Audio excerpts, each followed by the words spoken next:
अब बीजेपी ये कहती है कि वोट जिहाद वाली साजिश जो विपक्ष की तरफ से लोकसभा चुनावों में रची गई और उसमें काफी हद तक वो कामयाब भी हो गए, इस बार वोट जिहाद वाली वो साजिश कामयाब नहीं होने देंगे।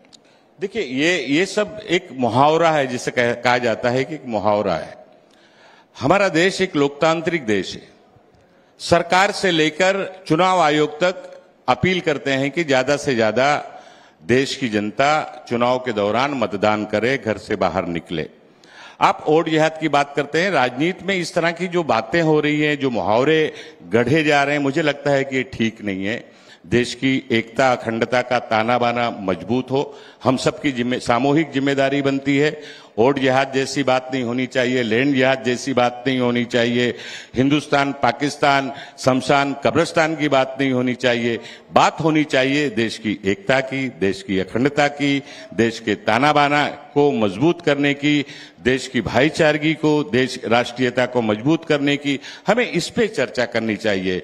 महंगाई हम कैसे रोकेंगे, बेरोजगारी हम कैसे दूर करेंगे, महाराष्ट्र इस देश का नंबर 1 राज्य बने जो हमेशा से इतिहास रहा है, मुंबई इस देश की आर्थिक राजधानी रही है, तो उसको और हम मजबूत कैसे करेंगे, चर्चा इस पे होनी चाहिए, ऐसा मेरा मानना है। नहीं, वोट जिहाद वाला जो शब्द है या वोट जिहाद का जो इंट्रोडक्शन हुआ वो तो लोकसभा चुनावों में आप ही की पार्टी के नेता के द्वारा हुआ ना। आप ही के नेता, वरिष्ठ नेता के रिश्तेदार ने ही वोट जिहाद का बयान यूपी में दिया था। नहीं, हमारी कांग्रेस पार्टी का ये कोई बयान नहीं रहा है। ये बयान आपने बीजेपी का जो जिक्र किया, भारतीय जनता पार्टी की तरफ से सुनने को मिला था, लेकिन इस तरह की राजनीति में कांग्रेस पार्टी विश्वास नहीं रखती। ठीक है सर, यूपी में बयान दिया गया था, वोट जिहाद का जिक्र किया गया था। लोकसभा चुनावों की मैं बात कर रही हूँ। खैर, लोकसभा चुनावों में दलितों का वोट और मुसलमानों का वोट या अल्पसंख्यकों का वोट कांग्रेस हासिल करने में कामयाब रही थी, लेकिन इस बार की लड़ाई इतनी आसान भी नहीं रहने वाली है।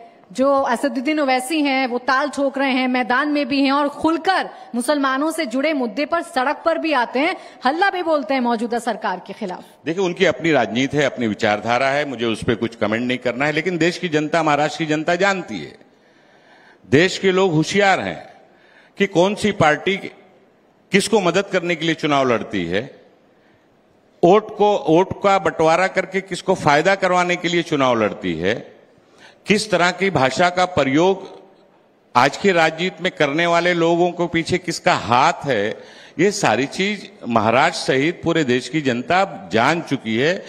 जनता जागरूक है, ऐसे लोगों के बहकावे में आने वाली नहीं है।